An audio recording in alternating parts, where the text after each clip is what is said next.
when he's had this weekend as well. Madaz Razma put to the sword by the same score in the first round that he played, the first round match that he played on Friday, and maybe, just maybe, things are falling into place for Keegan Brown. But he's got another tough assignment on his hands today as well.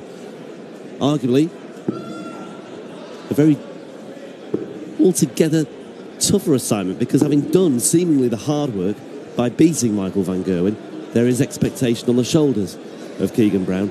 But he's up against the man who van Gerwen beat in the final here at the start of last September, James Wilson, the number 16. Paul Nicholson alongside me, Rob Malarkey, for the final third round match of the afternoon session. Brown against Wilson for the right to play Gerwin Price in the last 8. Yes, intriguing, because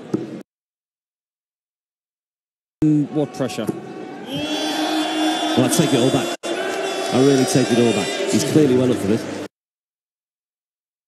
I was going to say for the next leg, which is something I was talking to Richard Ashdown, one of our backstage folk, yesterday, about number ones in the BDO switching to the PDC and who's done it. And I may have to stop talking. I may have to start talking again. People who have been number one in the BDO rankings who are then switched over and how they've done. So the list goes like this: Richie Burnett, Steve Beaton,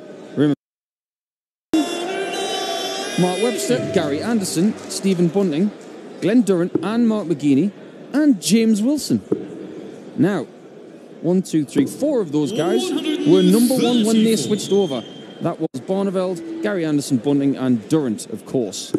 But it shouldn't be forgotten that James Wilson was ranked number one and has done very well in the PDC since, but hasn't won a title.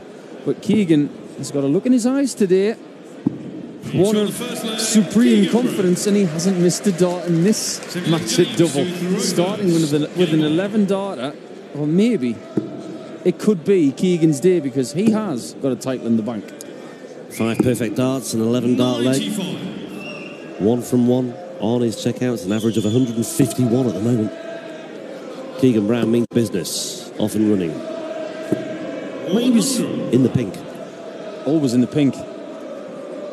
One thing that's changed this year is he's almost stubborn with his stems and flights for years, and he didn't want to change colours, but then all of a sudden he put together a colour combination of his stems and flights, and you may think that this is really trivial.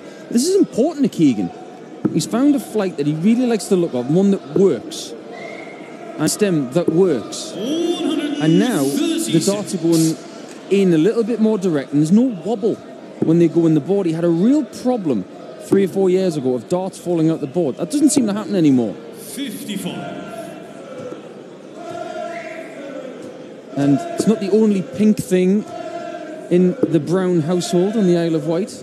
Enlighten me. He didn't see the social media post from his other half, Roz.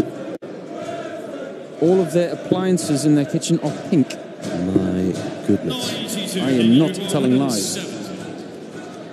Well, wow. Keegan, can you get the big fish? That's a no. Excellent. Are there flamingos in there as well? Oh no. I bet there's a flamingo in that house. Must be. Not a real one. Well, Peter Manley's got a flamingo. He bought it from a Chinese restaurant in Germany on tour about 10 years ago. Genuine. €200 it cost him. He's missed a dart at double 8. Just 2 darts. Could be costly in the second leg. Well, that's very, very uncharacteristic as far as Keegan Brown's weekend in the main is concerned, especially if you bear in mind his performance yesterday.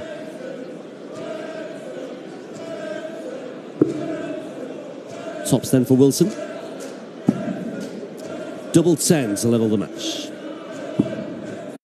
And a let off for Keegan Brown. And this is the opportunity to break that he thought maybe had passed him by. That was closer to double 13. That's closer to double 4. And that's on the money. 2-0. That's getting it done eventually, because that first start wasn't a good one. I'm not saying it just because it was so far from the actual segment he was going for, but it was blocking one half of the bed. So that second dart was really good to give him some sort of guide. Now, I mentioned Keegan's lovely wife Roz I saw her this morning, and she's suffering from a chest infection, bless her. She's really, really suffering, so we hope she gets better soon. I'm not sure if she's here supporting Keegan or whether she's at the hotel just resting up, but it's great that she's made the trip to support Keegan.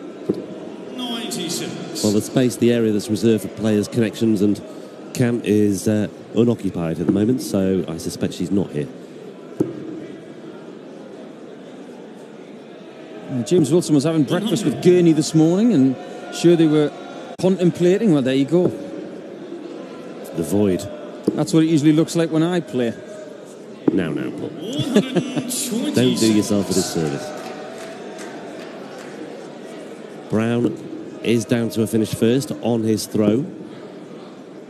Wilson could just do with finding one treble at least here, just to put some pressure on, and he's got down to the big fish. Well, that would have left tops that he found that treble 50. Who did the 145 on 19s and 16s yesterday? Rob Cross. Had to be Rob Cross. I think he's the only guy I know who would go treble 19 first on 145. But it is double 16 for Keegs. Ooh, he tickled the wire.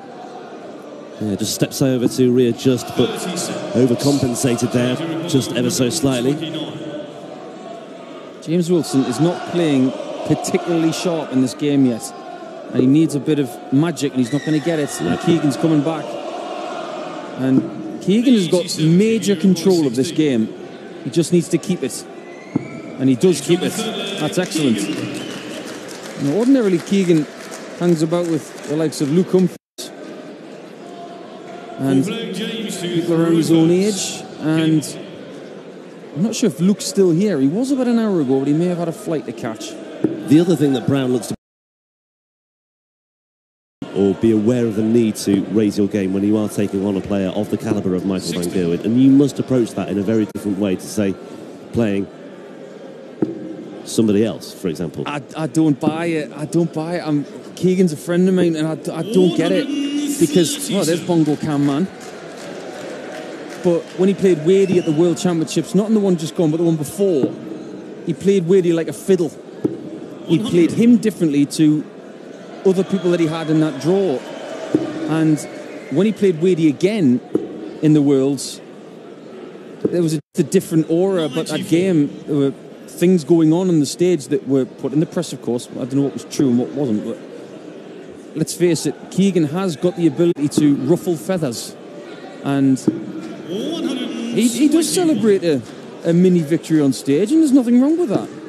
Nothing at all. But yesterday, going back to what you were saying, Rob, the way he approached the game and the way he conducted himself and how focused he was last night is how I believe he should play the game. Yeah. You'd have fancied a shot at tops there, Biscuit. Well, and he hit it.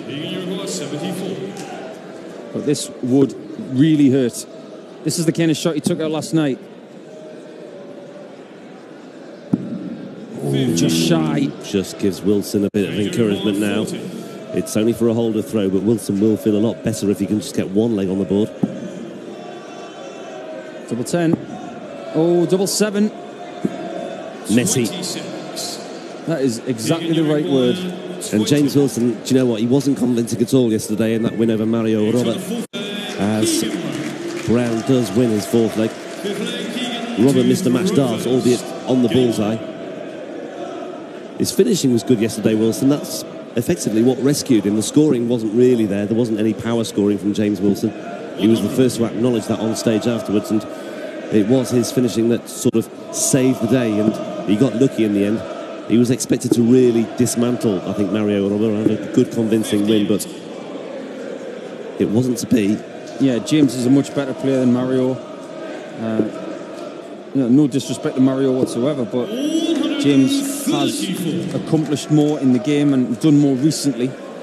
So he was expected to win that match. I think Mario put up a very good fight.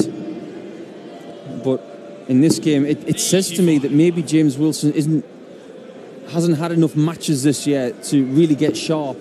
And Keegan has had a few more. Has had a better start to 2019. And 100 average for Keegan says that he is in very good touch today, as well as yesterday. That first nine's very healthy as well. Yeah, he's in good shape here, Keegan Brown. He likes this time of year, actually, because it was in the second European Tour event of last year that he made the quarterfinals. It wasn't this tournament, but it was the German Darts Grand Prix, where he made the last 8. Second Euro Tour event of last year. Lost to Van Gerwen in the quarterfinals 6-0. Then lost to Jermaine Watamena 6-0 in his very next match on the European Tour at the German Open. Seems to come up against a lot of Dutch players, doesn't he?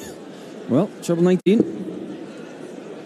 He's puzzled by that one. Maybe that came out of the hand wrong. He's not having to be as sharp as yesterday, but he's putting enough pressure on James Wilson. And it's not looking good for Biscuit right now. 81. Keegan, you require 52. Single 20. And double 16 for 5-0. Well, there you go. And he's in the same position that Gezi Price was in the last game, which I found puzzling because Johnny Clayton has been playing very well this season, and the winner of this one will play Gezi Price, who you, Rob, fancy for this. Yeah, I really do. I mean, the thing about Price is just setting up all these opportunities to finish on double 20, and he's taking them out. Alarming accuracy on double 20 yesterday, 5 out of 6 on double 20 today, and he finished with top stops as well. And, you know, when you're playing that well, that confidently on doubles and finishing, I think, you know, the rest falls into place as well with Gerwin Price, and I think he's the man to beat. Certainly in the bottom half, I really anticipate he'll get to the final. Although others will have plenty to say about that. Well, he'll definitely be the favourite to get to the final because of, you know, he's higher ranked than Keegan, than James Wilson, than Ricky Evans and Darren Webster. So he will be the favourite, and he won't mind that. He has won the European Tour event before, and do you know what? He won't care if the crowd give him all sorts of flack as he walks on. I just hope if he I made the point in the previous match, if he does go all the way, I hope the crowd give him the acknowledgement it deserves. He got a bit of an acknowledgement when he won in Risa last year. I think he's good for the game, even if you don't like him. That was pre-Gary Anderson, though, wasn't it? It was. Even if you don't like him, you still have to acknowledge that he's doing well. And 2 double tops. It was a bit of a shy one. It's almost as if he was too scared to miss the board. I don't think he expects James Wilson to take this out, Keegan Brown. He expects a shot. Well, 16 tops, and Keegan was right. 65. Well, Keegan Brown started off with an 11 darter, set the tone very nicely, and he's finished it off very nicely as well with a 13 darter, and that